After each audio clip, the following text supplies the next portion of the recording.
안녕하세요. 정치 쟁점과 정치하는 사람 이야기를 찬찬히 짚어보는 박창식의 정치인입니다. 오늘은 시민정치운동단체인 혁신과 통합의 김기식 공동대표 나오셨습니다. 김 대표와 함께 서울시장 보궐선거 전망, 야권의 통합과 연대에 얽힌 여러 문제들 짚어보겠습니다. 김 대표님 안녕하세요. 예, 안녕하세요. 예. 나와주셔서 고맙습니다. 예, 제가 고맙습니다. 네.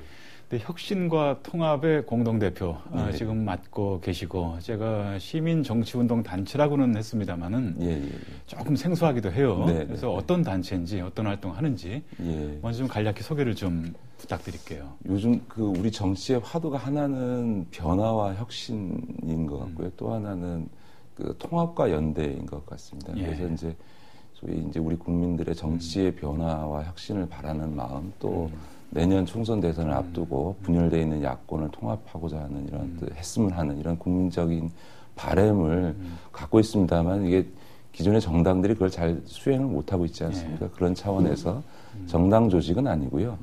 일종의 비정당 시민 정치 조직으로서 이런 어떤 정치의 혁신과 또 어떤 야권의 통합을 촉진하는 어떤 그런 운동체로서 발족이 됐고요. 지난 8월 17일 날 제안을 하고 지금 9월 6일 날 정식 발족을 했습니다. 그래서 이 혁신과 통합에는 노무현 재단의 문재인 사장님, 또 지난 1년 동안 또 야권 통합 운동을 해왔던 문성근 대표를 포함한 국민의 명령 회원들, 또 시민주권의 이해찬 총리님을 비롯한 어떤 멤버들, 또 그동안 20년 동안 시민사회에서 계속 운동을 해왔던 시민운동가들도 이제는 정치를 바꾸지 않으면 우리 구체적인 국민들의 어떤 이런 고단한 삶을 해결하는 데 있어서 도저히 시민운동만으로는 문제를 해결할 수 없다. 이런 어떤 자각을 한 어떤 시민운동가들이 함께 또 결의를 해서 혁신과 통합을 발족했고요. 그래서 앞으로 올해 안에 어쨌든 혁신적인 어떤 통합정당을 만드는데 저희가 기여를 하고, 그리고 나서 내년에는 어떤 정권교체를 통해서 민주진보 정부의 수립을 위해서 기여를 하자. 그런 취지로 지금 활동을 하고 있습니다. 우선은 일반적인 시민단체처럼 회원들을 많이 확보하는 어떤 회원 대중단체 이런 거보다 이런 성격인가요? 아니면 좀 다른 개념으로? 저희는 회원단체고요. 지금 전국적으로 10,000명의 추진위원들을 지금 모으고 있습니다. 그래서 지금 9월 6일 날 서울에서 중앙조직이 발족을 했고, 지금 이번 달부터 지역에 전북, 광주 계속 이어서 그 지역 조직이 발족을 할 거고요. 또 광범위한 시민들의 참여를 위해서 참여회원 제도라 그래서 어쨌든 각자가 어쨌든 자기가 기여할 수 있는 만큼 회비를 내서 참여하는 이런 광범위한 참여회원도 지금 저희가 조직을 하려고 그렇게 하고 있고, 저희가 동네 단위별로 일종의 정치 파티 하듯이 통카페라 그래가지고 큰 집회나 무슨 큰 행사가 아니고 동네 호프집이나 이런 데에서 그런 행사들도 하면서 일종의 정치 토론마당 같은 것들을 전국적으로 작은 단위별로 할 거죠. 그렇습니다. 같은 어떤 풀뿌리 시민 정치 운동 같은 게 있었잖아요. 네네. 그런 비슷한. 그렇습니다. 활동이 무본이라고 하는 게 소위 온라인과 오프라인이 결합된 일종의 비정당 시민 정치 운동 조직으로서 굉장히 미국에서 지난 10년 동안 좋은 성과를 냈는데, 일종의 이 혁신과 통합도 그런 성격이라고 말씀드릴 수 있겠습니다. 지금 공동대표의 한 분으로 그렇습니다. 계시고, 그럼 아까 문재인 이사장님, 그런 분들이 지금 같이 공동대표단을 구성하고 그렇습니다. 계신 건가요? 지금 공동대표가 문재인 이사장님, 이해찬 총리님, 그 다음에 시민사회를 대표해서 이용선 대표님, 또 남인순 여성운동 오래 하셨던 남인순 대표님, 또 문성근 대표님, 또 저도 어떻게 공동대표에 이렇게 같이 하고 있습니다. 그분들이 자주 모여서 회의를 하세요? 이게 의사결정이나 이거는 어떻게 하시는지도? 지금 매주 상임 운영회를 하고 있고요. 또 그것과는 또 별개로 상임 대표단 또 회의를 또 별도로 하고 있습니다. 알겠습니다. 어쨌든 혁신과 통합이 당장 이번에 서울시장 10월 26일 보궐선거요.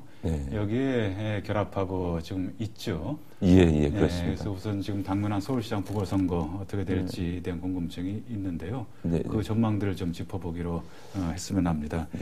무엇보다도 지금 선거전이 막 시작되려고 하는 참입니다만은 선거 판세를 좀 어떻게 보시는지 궁금합니다. 왜냐하면 한편에서는 여론조사들 흐름을 보면은 어쨌든 박원순 야권 단일 후보가 우세한 나경원 한나라당 후보보다 이런 조사 결과들이 좀 이어지고 있고 또 한편으로는 한나라당 쪽에서 지난번에 25.7% 무상급식 주민투표를 동원했던 조직력이 무시할 일이 아니다. 그렇습니다. 그래서 이게 그 간단한 선거가 아닐 것이다. 라고 하는 두 개의 얘기가 같이 있는 것 같아요. 어떻게 보시는지 좀 말씀해 지금 주십시오. 그 말씀하신 것과 정확하다고 생각합니다. 저는 기본적으로는 앞서도 말씀드렸던 것처럼 우리 국민들에게 있어서 두 가지 요구가 있다. 하나는 변화에 대한 요구가 하나 있고 또 하나는 야권이 통합해서 어쨌든 힘을 합쳐서 소위 MB 정부 3년 동안에 느꼈던 이런 어떤 좌절 또 고통 또 분노 이런 부분에 있어서의 어떤 심판의 의지가 있다고 생각하고 더더군다나 오세훈 시장이 자신의 어떤 정치적인 어떤 욕심 때문에 서울시장에 재선되고 1년 반도 안 돼서 지금 이제 시정을 파탄낸 거 아닙니까? 그런 부분에 대한 그렇죠. 셀프탄핵한 거죠. 그런 점에서 이제 그런 이명박 시장, 오세훈 시장으로 이루어졌던 한나라당 10년의 서울시정에 대한 심판의 의지가 있는 거거든요. 그런 점에서 보면 이 변화와 어떤 통합을 통한 심판의 의지라고 하는 이 두 가지의 어떤 유권자의 바램과 관련해서 보면 지난 10월 3일 있었던 범야권의 단일 후보 선출 과정이라고 하는 것이 이런 국민적 요구를 정확히 잘 반영을 한 거죠. 그러니까 한편에서 무소속 시민 후보인 박원순 변호사가 단일 후보가 됨으로써 어떤 변화의 의지도 만들어졌고 또 민주노동당, 민주당 박원순 후보가 아름다운 경선을 통해서 당권 단일 후보를 정치적 협상이 아니라 정말 아름다운 경쟁을 통해서 만들어냄으로써 소위 통합의 요구에 대한 어떤 정말 좋은 답을 주지 않았습니까? 이런 점에서 보면 기본적으로 야권이 또 박원순 야권 단일 후보가 좋은 흐름을 타고 있다고 저는 기본적으로 생각합니다. 그래서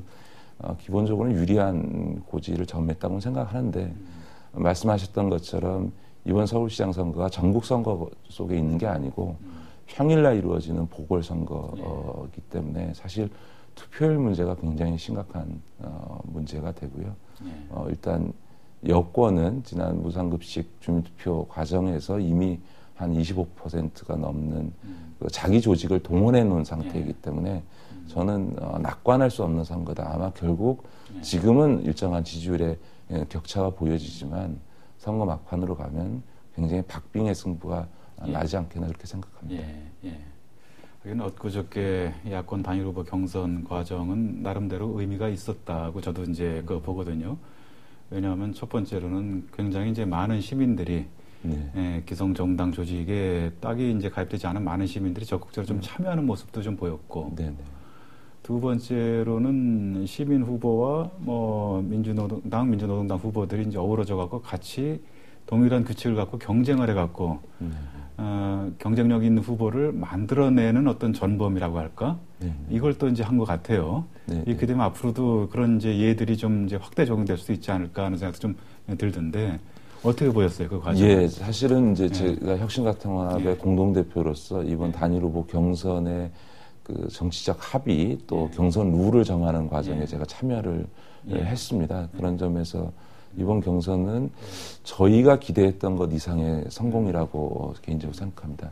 특히 국민 참여 경선과 관련해서 원래 민주당이나 박원순 후보 측이나 저희 중재했던 혁신과 통합이나 시민사회 쪽에서도 3만 명 정도의 선거인단을 저희가 선정하게 되면 한 10,000명 정도가 투표하지 않겠냐라는 것이 이제 공통된 어떤 견해였습니다. 더군다나 그 3일 연휴의 마지막 날이었기 때문에 연휴 기간 동안 또 이제 또 여행도 갔다 오시고 이래서 굉장히 투표율에 있어서는 30%를 넘기 어려울 거다 이렇게 예상을 했는데 실제로는 거의 60%에 가까운 어떤 그 투표가 이루어졌죠. 그래서 국민 참여 경선 역사상 가장 성공적인 어떤 경선이었다 이렇게 보여줄 수 있고 무엇보다 저희가 이번에 선거인단 선정에 있어서 연령 기준을 둬서 20, 30대가 서울시 인구의 43% 정도 되는데요. 그 인구를 배정을 했습니다. 근데 배정하면서도 이거 못 채우지 않겠냐 이렇게 생각을 했는데 의외로 선거인단 어떤 등록에 있어서 그 기준을 훨씬 넘었고 특히 현장에 와보신 분들은 아시다시피 굉장히 많은 젊은이들이 예. 그 투표를 하기 위해서 나왔고 어린 자녀들 다 데리고 나오는 그런 것을 보면서 정말 이거는 승패를 떠나서 그 정말 성공한 패배했던 민주당 쪽 관계자들도 이건 승패를 떠나서 어쨌든 굉장히 성공적인 어떤 이 경선이다 이렇게 좀 평가를 했고 이것이 앞으로 통합이 됐든 앞으로 또 선거 연합이 됐든 과정에서 굉장히 좋은 어떤 선례를 남긴 것이 아닌가 이런 이제 평가들을 저희가 하고 있습니다. 근데 그렇게 어쨌든 이제 단일화 경선이 참 이제 모양 있게 열기도 있게 잘 되어서 결과가 나왔는데 바로 엊그제 보면은 좀 뜻밖의 민주당에서 손학규 대표가 그 사퇴하는 저는 좀 개인적으로 좀 당혹스럽고 좀 이해가 안 된다라는 생각이 좀 들었습니다만은 어떻게 보셨어요? 예, 저는 뭐 손 대표님의 심정에 대해서 이해를 하는 측면이 있습니다. 당의 대표로서 서울시장 같은 이런 중요한 선거에서 후보를 못 내는 상황에 대한 어떤 정치적 책임감을 충분히 느끼실 수 있고 또 그것이 당원에 대한 도리다 이렇게 보실 수 있다고 저는 생각합니다. 제가 이 서울시장 단일 후보 경선 과정을 만들어냈던 한 주체로서는 조심스럽긴 합니다만 그러나 이번 어떤 단일화 경선의 결과는 단순히 좁게 보면 민주당 후보가 패배하고 박원순 무소속 시민 후보가 승리한 겁니다만 더 크게 본다면 전체 야권의 정말 아름다운 경선을 통해서 범야권 단일 후보를 시민적 축제하에서 만들어 냈음으로써 한나라당 후보를 이길 수 있는 아주 중요한 전기를 마련했다는 점에서 보면 야권 전체의 승리다 이렇게 저는 볼 수 있다고 생각합니다. 다시 말해서 이번 10월 3일 장충체육관에서의 경선은 하나의 큰 우리가 10월 26일까지의 선거 과정에서의 하나의 과정이라고 저는 생각이 들고 그런 점에서는 좀 더 우리가 큰 틀에서 본다면 이걸 민주당의 패배와 무소속의 승리라는 관점에서 보지 않았으면 좋겠다. 그런 점에서 보면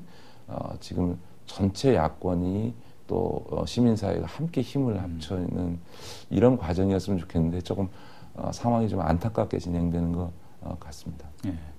사실은 민주당의 뭐 손학규 대표가 이렇게 뭐 이제 책임을 진다기보다는 저는 적극적으로 공이 있다 이렇게도 볼 수 있겠다 싶거든요.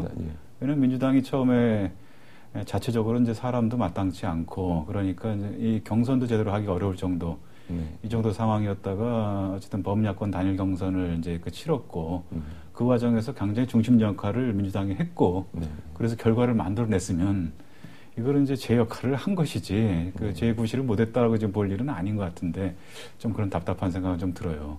예, 저는 이번에 단일화 경선을 하면서 민주당도 저는 야권 단일 후보 선출을 반드시 해야 되고 또 그 과정이 아름다워야 된다라고 하는 것에 대해서는 충분히 공감하고 저는 최대한의 성의를 보였다고 생각합니다. 물론 뭐 선거라는 게 경쟁이니까 경선 과정에서 조금 국민들의 마음에 불편한 일도 좀 벌어졌던 것 같고 제가 보기에도 저렇게는 안 했으면 하는 상황이 있었긴 합니다만 큰 틀에서 보면 그건 뭐 선거 과정에서 있을 수 있는 일이라고 생각하고 민주당이 어떻게 보면 이런 어떤 강력한 야권 단일 후보를 만드는데 크게 기여를 해주신 거죠. 저는 더군다나 앞으로의 선거 과정이라고 하는 것도 민주당의 적극적인 역할 없이 어떤 후보가 서울시장이 될 수 있겠습니까? 이게 무슨 작은 지역구 선거도 아니고 그렇죠. 천만 서울시민을 대표하는 선거 시장을 뽑는 거니까요.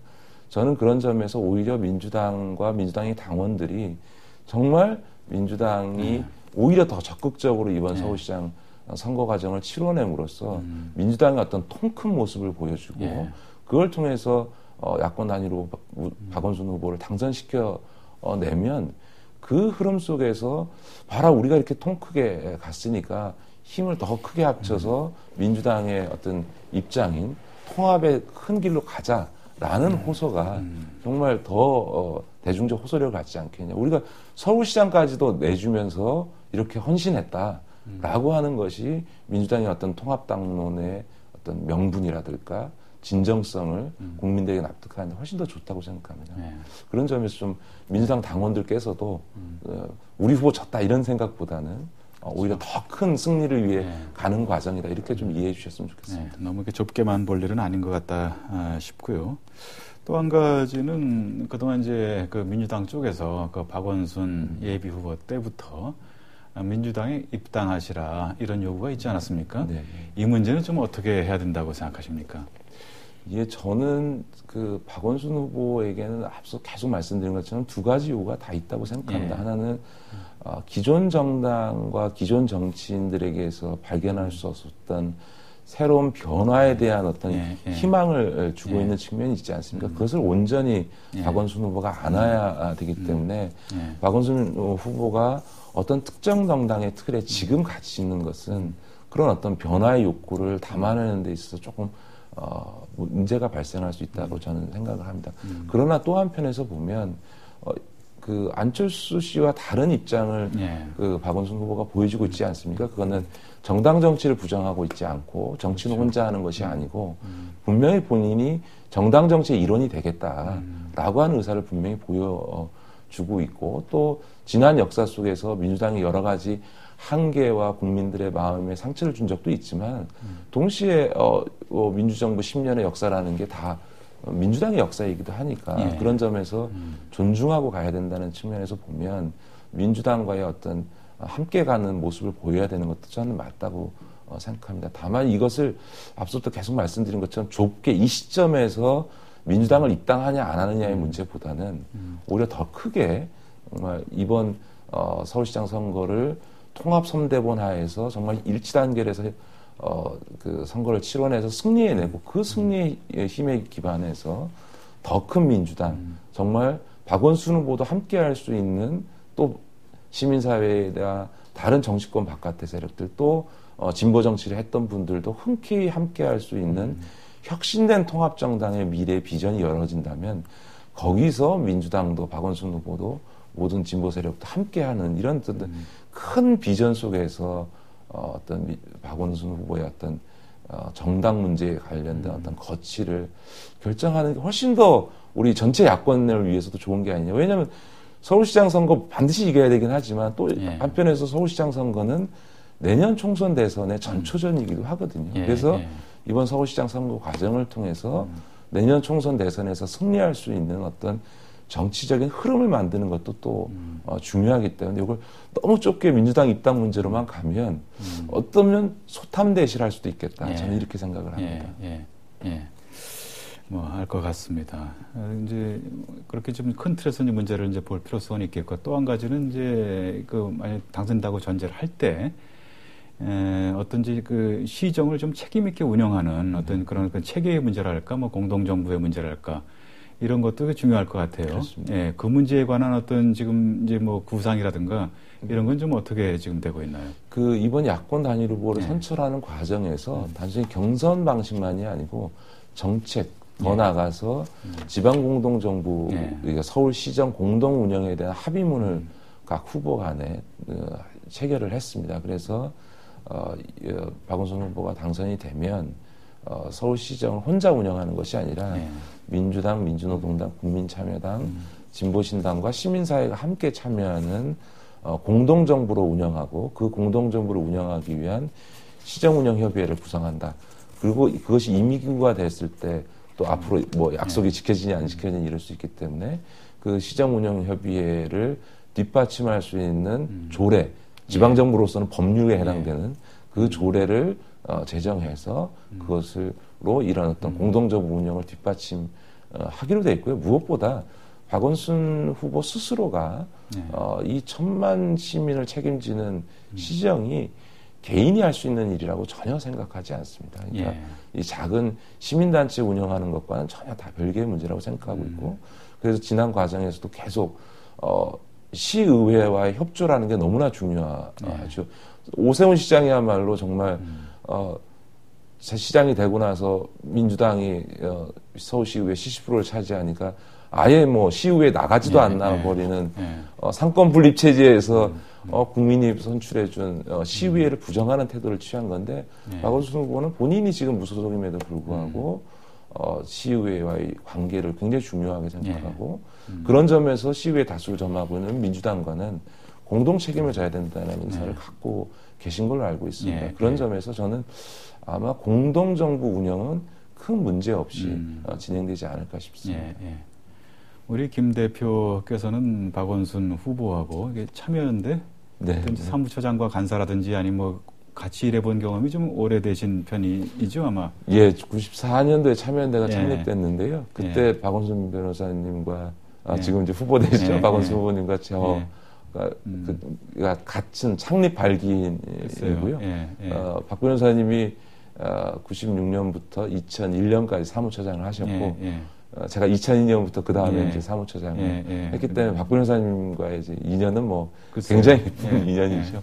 근데 일각에서 어떤 그 평이 그분이 박 변호사가 굉장히 이제 열정적이고 일에 뭐 헌신적이고 또 일 중독자고 뭐 이제 이러면서 동시에 뭐 참여연대 간사들이든지 뭐 누구든지 굉장히 그 업무에 대해서 본인이 이게 직접 챙겨야만 이렇게 직성이 풀리는 하나하나 이렇게 막 뭐 만기 칠남형이라고 해야 될지 그런 스타일이라는 평이 있어요. 그런 부분에 대해서는 어떻게 생각하세요? 박원순 변호사 일별내 많습니다. 굉장히 좋은 인품을 갖고 계시지만 또 그냥 선하고 착하기만 하신 게 아니고 일에 대한 굉장한 열정이 있고 책임감도 있고 무엇보다 굉장히 큰 어떤 상상력을 갖고 있죠. 근데 이게 시민단체라는 건 무에서 유를 만드는 거거든요. 그러니까 사람도 없고 돈도 없고 조직도 없는 상태에서 뜻맞는 사람들이 모여서 무에서 유를 창조해 가는 과정이기 때문에 초기에 조직이 만들어져서 일정 단계에 올라갈 때까지는 사실은 그 단체를 창립했던 주요 멤버들의 어떤 구상과 의지, 열정이라는 것이 반드시 필요하게 됩니다. 그런 점에서 뭐 박원순 변호사님뿐만 아니라 초창기 창립 멤버들이 가졌던 어떤 이 조직에 대한 어떤 애착 또 책임감 이런 부분들이 그런 어떤 일에 대한 적극성으로 나타났다고 보여지고 그러나 또 한편에서 박원순 변호사가 보여줬던 가장 큰 장점은 늘 조직이 일정 궤도에 올라서게 되면 본인이 이뤄놓은 것에 대해서 전혀 미련 갖지 않고 또 후배들에게 물려주시고 또 다른 길을 또 개척하고 또 그 일이 일정한 궤도에 올랐으면 또 그것을 집착하지 않는 그러니까 이뤄놓은 것에 이건 내 거야 라고 집착하지 않는 이런 어떤 굉장히 좋은 모습을 보여오셨기 때문에 사실 지난 변호사 이후에 17년 동안의 시민운동의 과정에서 참여연대 아름다운 재단, 아름다운 격의 희망제수 같은 남들이 보면 그 일생에 하나 하기도 어려운 일들을 그렇게 계속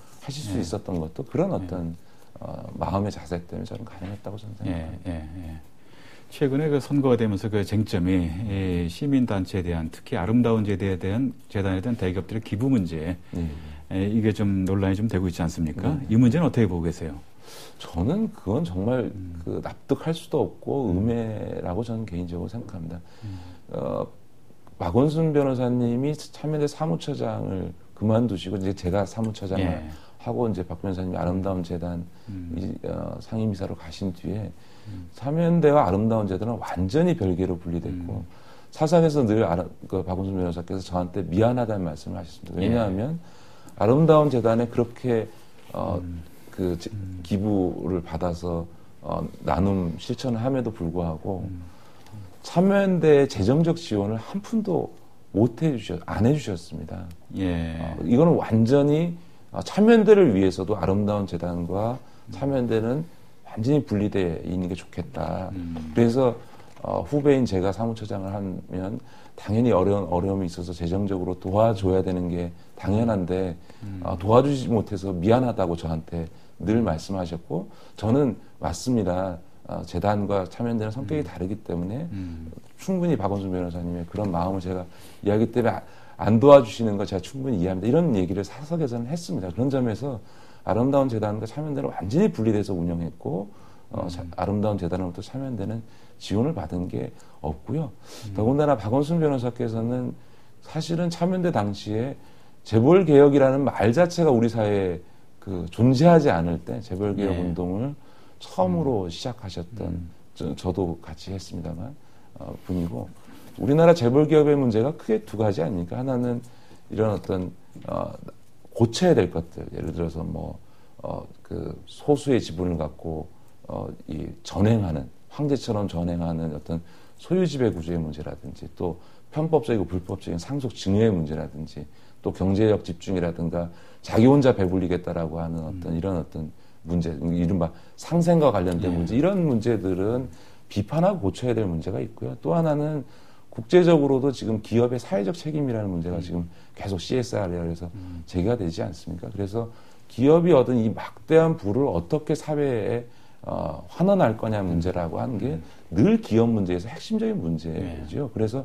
어떻게 보면 박원순 변호사께서 참여연대 당시에는 어떤 이런 어떤 기업의 잘못된, 재벌 기업의 잘못된 문제를 계속 고치고 개혁하는 운동을 하셨다면, 아름다운 재단 하시면서는 또 한편에서 기업 문제가 되는 어떤 기업의 사회적 책임, 사회적 공헌 문제와 관련된 일을 하셨기 때문에 박원순 변호사의 어떤 이런 재벌 개혁에 대한 기업 문제에 대한 입장은 저는 굉장히 일관돼 있고 확고하다라고 저는 17년 같이 지내왔던 입장에서 분명하다 이렇게 말씀드리겠습니다. 알겠습니다. 서울시장 선거 관련해서 이제 끝으로 지금 이제 선거운동 방식을 좀 어떻게 좀 해나갈지, 그래서 이것도 좀 궁금해요. 왜냐하면 야권 단일 후보라고 해갖고 무조건 이제 항상 성공하거나 이기지 않고 과거에 실패한 사례들도 있지 않습니까? 작년도에 6.2 지방선거 때 경기도지사 후보라든지 등등 해서, 그래서 선거운동 방식을 어떤 식으로 좀 이제 해나갈지에 대한 이제 구상들은 좀 어떻게 지금 갖고 계십니까?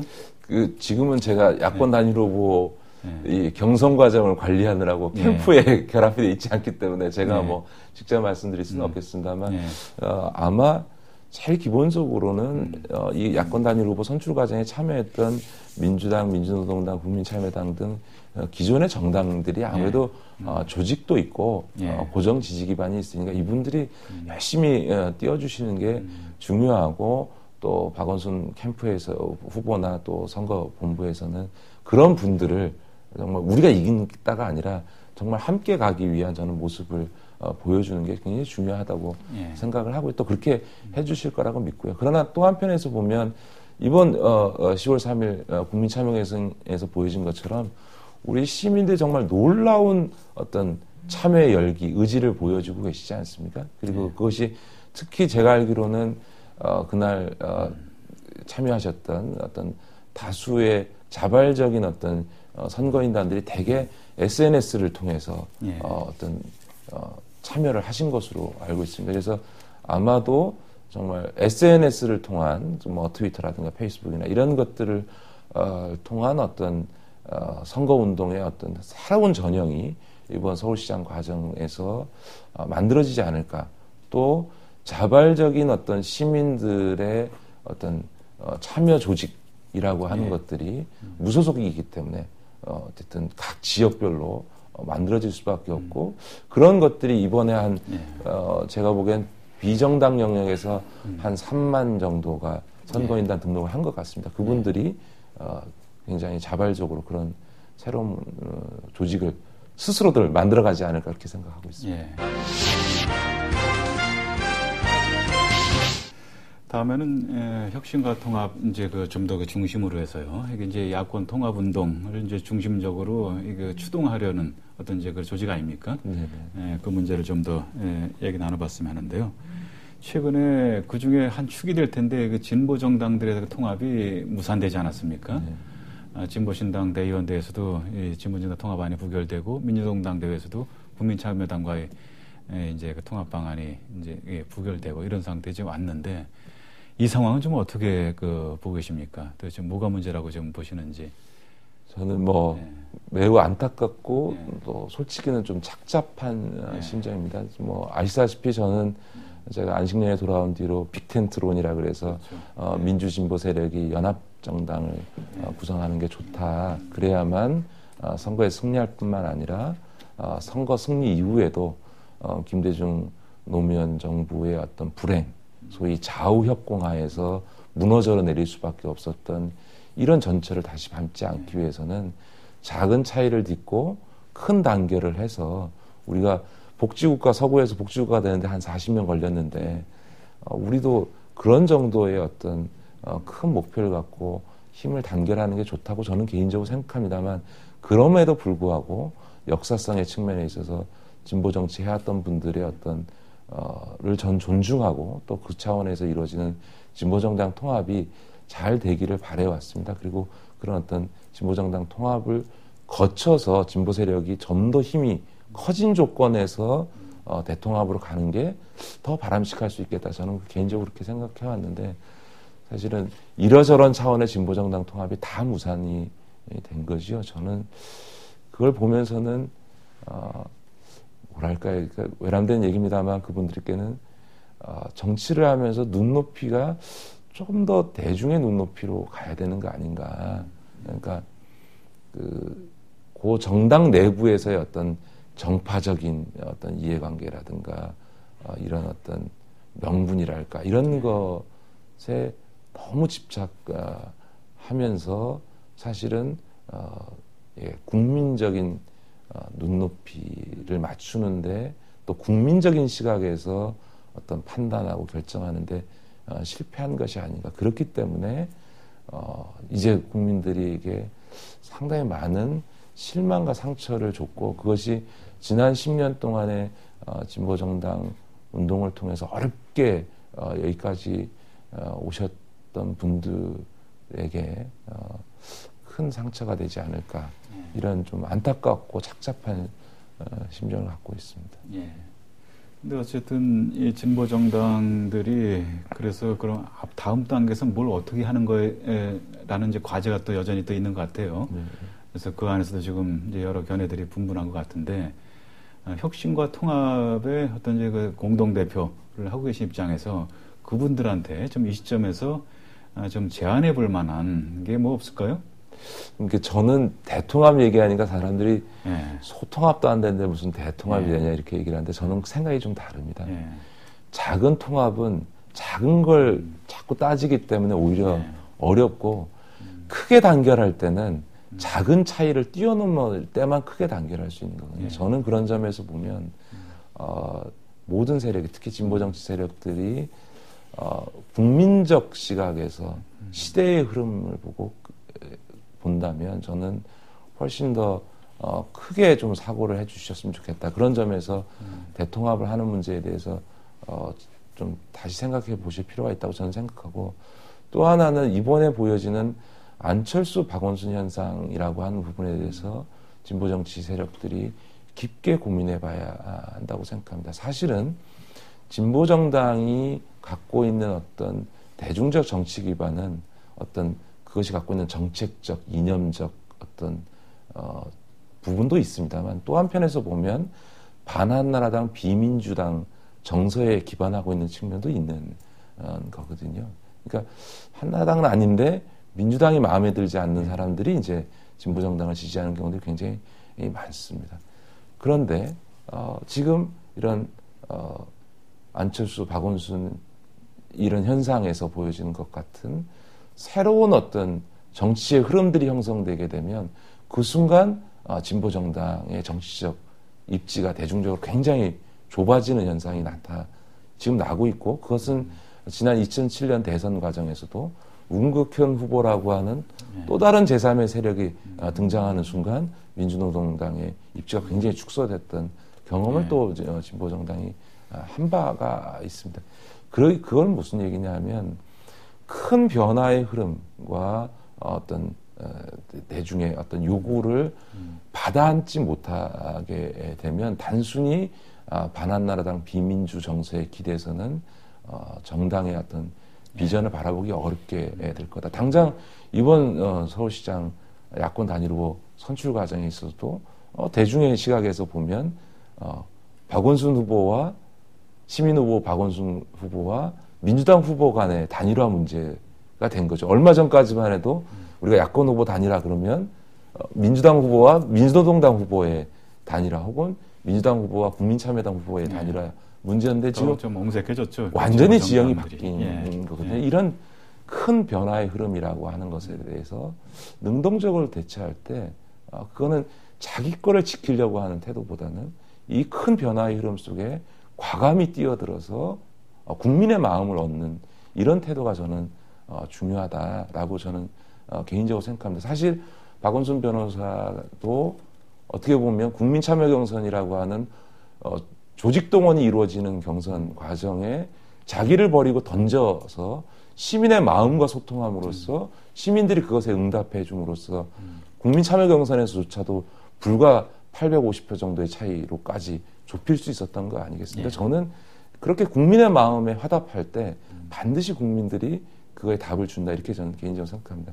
그런 점에서 저는 진보 정당들이 크게 사고해 줬으면 좋겠고요. 혁신과 통합에서는 두 가지를 저희가 하려고 합니다. 하나는 단순히 이게 기존 정당들을 합쳐라 이런 게 아니고요. 정말 기존 정당만이 아니라 모든 민주진보 세력이 함께하는 새로운 정당을 만들자. 혁신적인 어떤 수권 가능한 새로운 대한정당을 만들자라는 게 저희의 제안이고 그것을 위해서 소위 정책과 노선과 관련해서 진보정당도 동의할 수 있는 정책 노선을 저희가 제시하려고 합니다.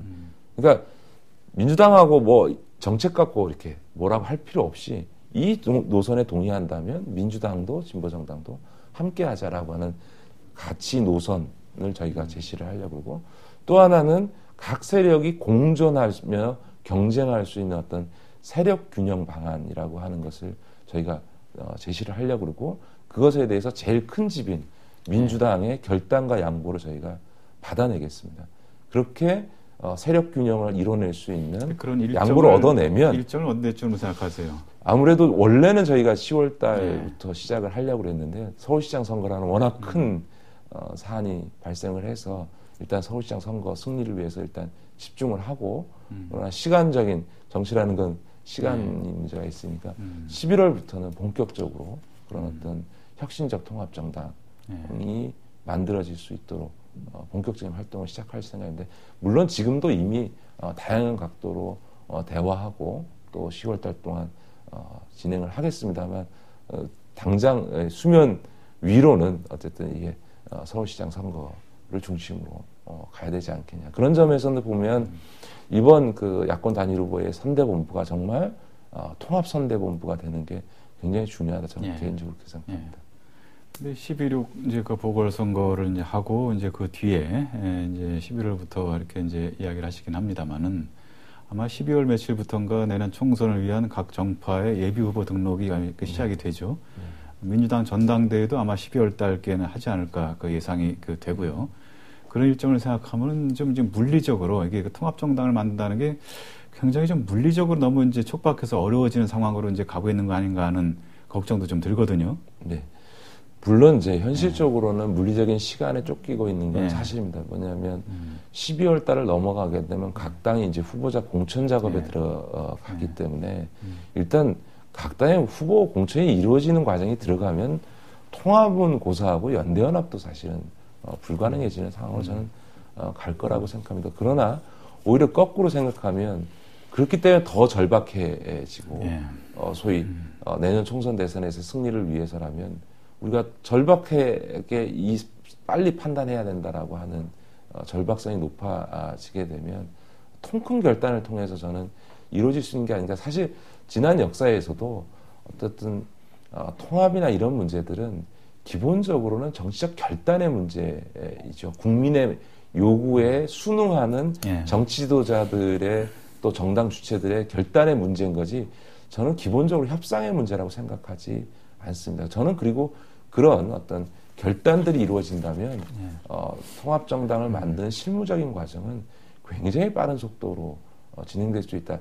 정책 문제에 관련해서는 저는 민주당과 진보정당들 간의 간극이 거의 많이 해소돼 버렸다고 저는 생각합니다. 아마 노동 문제를 포함해서 몇 가지 문제에 대해서의 쟁점만 우리가 해결할 수 있다면 전혀 문제가 안 되는 것 같고요.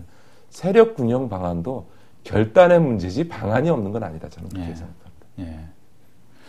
근데 거꾸로 진보 정당들 입장에서 보면 과연 그런데 민주당이 어떤 이제 그 통합에 필요한 뭐 상당한 폭의 어떤 그 양보나 뭐 희생 이런 것들을 결단할 수 있을까라는 의문이 나올 거거든요. 그리고 당장 엊그제 그 손학규 대표가 서울시장 후보를 자기 당이 내지 못했다고 해서 그 사퇴하는 거 이런 부분도 이렇게 보면 경선 결과나 이 통합적인 어떤 단일화 룰을 흔연하게 받아들이지는 않는 태도란 말이에요. 저는 이제 저런 상황에서 이게 과연 이게 이제 통합정당 지금 말씀하시는 것처럼 그게 될 수가 있을까? 민주당 쪽에서 양보하고 결단할 수 있을까 하는 이제 상당히 심각한 회의가 좀 있습니다. 네. 그 대목은 어떻게 보십니까? 저는 가능할 거라고 생각합니다. 네. 일단 현재 민주당 지도부 중에서 대통합에 대해서 반대하신 분이 없을 뿐만 아니라요. 저는 이미 이번 서울시장 선거 과정에서 안철수 돌풍이 발생하고 박원순 무소속 시민 후보가 야권 단일 후보 선출되는 이 과정에서 과연 민주당이 자기들 힘만으로 총선 대선을 이길 수 있을까? 이길 수 없다는 게 확인된 거죠. 그러니까 한마디로 거대 정당 민주당이 60년 된 전통 야당이라 그러는데 만약에 새로운 이런 바람을 일으키는 무소속 시민 후보가 나오면 대선에서 누가 가장 강력한 대권 주자가 될지도 지금 모르는 거 아닙니까? 지금 야권의 가장 강력한 대권 주자는 오히려 민주당 바깥의 민재인 이사장이라든지 뭐 본인은 출마 의사를 부인하고 있습니다만 안철수 원장이라든지 그렇지 않습니까? 이제 이런 상황들에서 그냥 민주당 중심으로 선거를 치러낼 수 있느냐에 대해서는 이미 그럴 수 없다는 게 이번 서울시장 야권 단일 후보 선출 과정에서 확인됐다고 저는 생각하고 당장 수도권만 해도 내년에 총선에서 이런 무소속 시민 후보가 당선되는 분위기에서 민주당 혼자 힘을 할 수 없다 이렇게 저는 판단할 거라고 생각하고요. 또 내년 총선에 승부차라고 할 수 있는 부산 경남에서 또 민주당 단독의 힘으로는 이길 수 없는데 그렇죠. 더군다나 혁신과 통합 입장에서 보면 박원순 후보가 만약 당선된다면 어떻게 보면 내년 총선에 두 개의 승부처인 수도권과 부울경, 부산, 울산, 경남 지역의 두 광역자치단체장이 비민주당 후보지 않습니까? 그런 점에서 보면 저는 민주당이 통 크게 저는 사고할 수밖에 없고 할 거다. 또 민주당의 당원들께서는 늘 언제든지 승리할 수 있는 어떤 구도, 후보에게 전략적으로 선택을 해오셨던 자랑스러운 역사가 있지 않습니까? 정말 노무현 신화도 전통적인 민주당 당원들에 의해서 만들어졌던 거고요. 저는 그런 점에서 민주당의 당심도 이런 어떤 대통합의 과정에 저는 동의할 거다라고 확신하고 있습니다. 좀 세부적인 이야기입니다만은 예를 들면 이제 진보 정당까지 민주노동당, 진보신당까지 이제 대통합이 잘 안 된다고 할 경우에 차선책으로 민주당과 혁신과 통합 그리고 이제 국민참여당 또 부산, 울산, 뭐 경남 이런 세력들을 이렇게 좀 이제 엮어서 이렇게 중통합을 한다고 할까요? 그런 이제 그 방안에 대해서는 어떻게 보세요? 저희는 그 점에 대해서는 검토하고 있지 않고요. 저는 이미 정치의 변화가 굉장히 역동적으로 발생하고 있다고 생각을 합니다. 사람들이 대통합 얘기하면 늘 민주당 중심의 통합론만을 생각을 많이 하시는데 지금 이미 벌어지고 있는 상황이라고 하는 게 민주당 중심적인 상황은 아니죠. 물론 민주당이 가장 큰 어떤 역할을 해야 되는 건 맞지만 뭐 민주당을 중심으로 다 흡수 통합되는 이런 흐름을 갈 수 없는 시대적 흐름이 이미 만들어지고 있는 거고요. 아마 민주당에서도 대통합을 위해서는 김대중 전 대통령께서도 정말 유언처럼 유지로 남기셨던 민주당이 70%를 내주더라도 통합해야 된다라는 그 의지대로 저는 가지 않을까 그렇게 생각을 하고 있고요. 그런 어떤 태도를 보여준다면 저는 보다 많은 세력들이 함께하는 과정이 될 거고 한 가지 분명히 말씀드리는 것은 대통합의 과정은 기존에 있는 정당들이 통합 문제로 가지 않을 거다 이제는. 저희 원래 그러니까 혁신과 통합이 발족하면서도 통합은 단순히 기존 정당들 간의 기계적 통합이 아니라 민주 진보 세력의 모든 정당을 넘어선 모든 세력이 함께 하는 세력적 통합의 의미를 여야 한다라고 하는 이야기를 했고요. 그런 세력 통합의 의미로 저는 대통합의 과정이 진행될 거라고 생각하고 있습니다.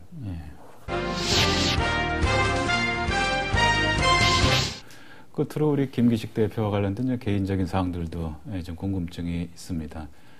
먼저 무엇보다도 이제 참여연대 창립할 때 초기 멤버로 시작해서 사무처장도 오래 하신 걸로 기억을 하고, 그래서 지금은 시민 정치 운동을 한다고 그러지만 이거는 이제 일반적 시민 운동과는 좀 한 단계 좀 다른 정당도 아니면서 이제 그런 중간 단계쯤 이제 있으신 것 같아요. 이런 활동을 보면 저 개인사적으로 보면 어떤 의미에 지금 와 있다고 지금 보십니까? 지금 현재의 어떤 활동. 개인사적으로는 참 곤혹스럽고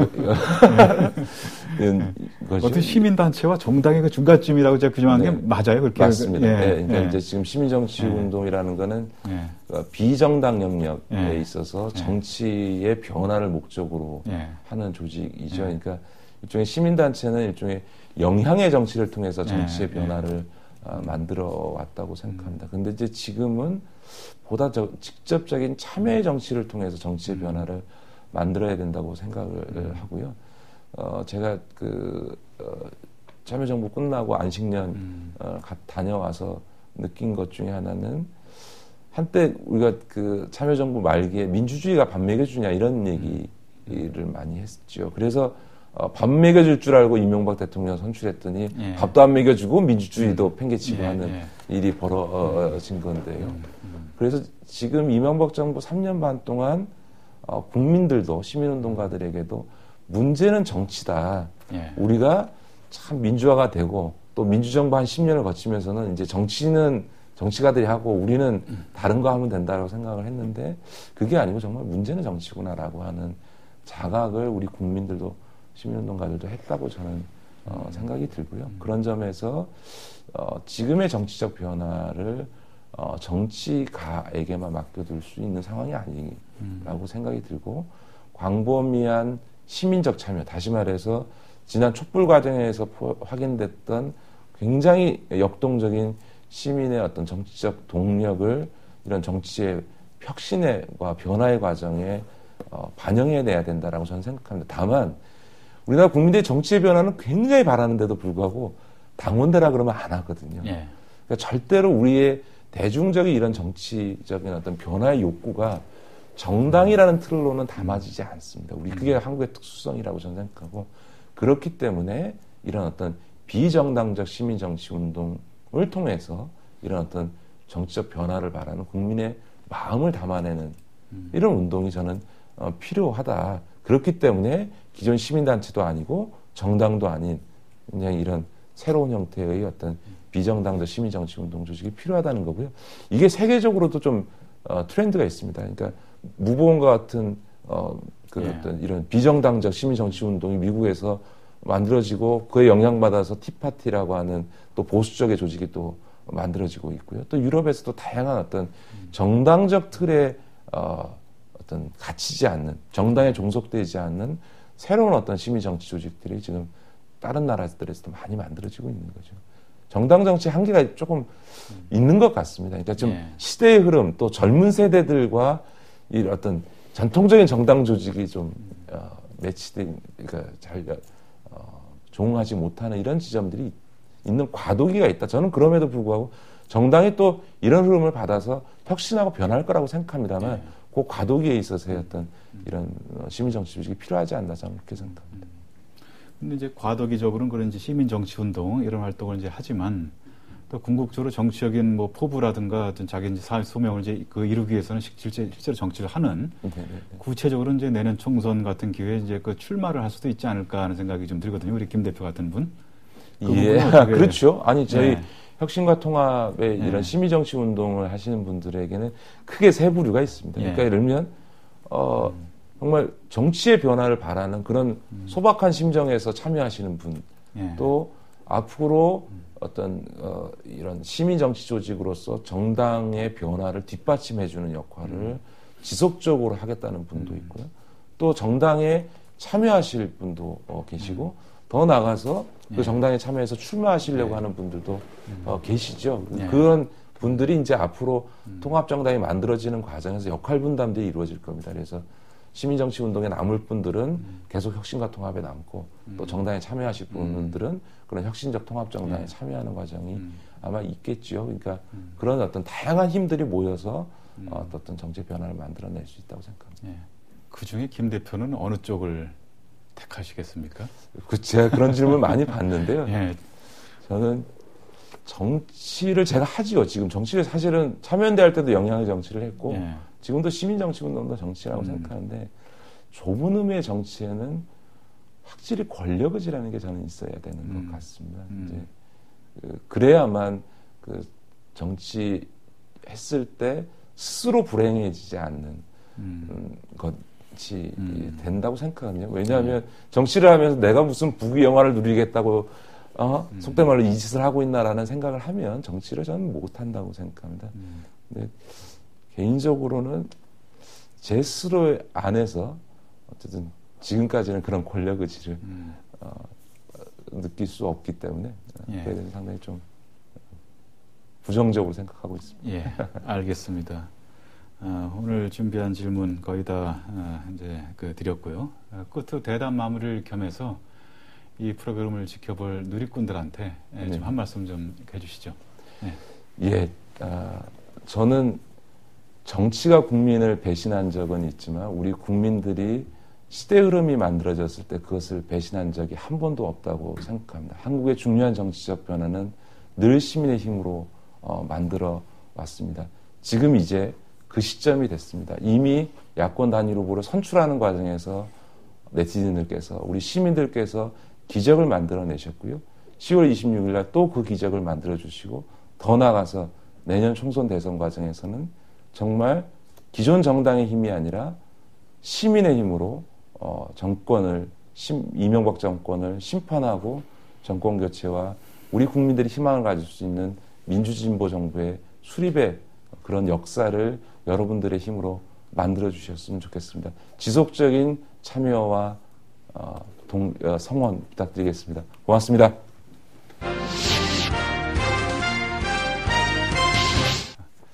오늘 대담 정리하겠습니다. 오늘 김기식 혁신과 통합 공동대표와의 대담에서는 10월 3일 야권 단일 후보 경선 과정에서 20, 30대 시민들이 적극적으로 참여했던 과정, 그리고 그 과정을 관리한 시민정치운동 단체의 역할에 대한 설명이 특히 기억에 남습니다. 우리 정치의 변화를 예고하고 그 과정에서 시민단체들의 새로운 역할에 대한 그 기대 가져봐도 좋을 듯 해서입니다. 박창식의 정치인 마치겠습니다. 고맙습니다.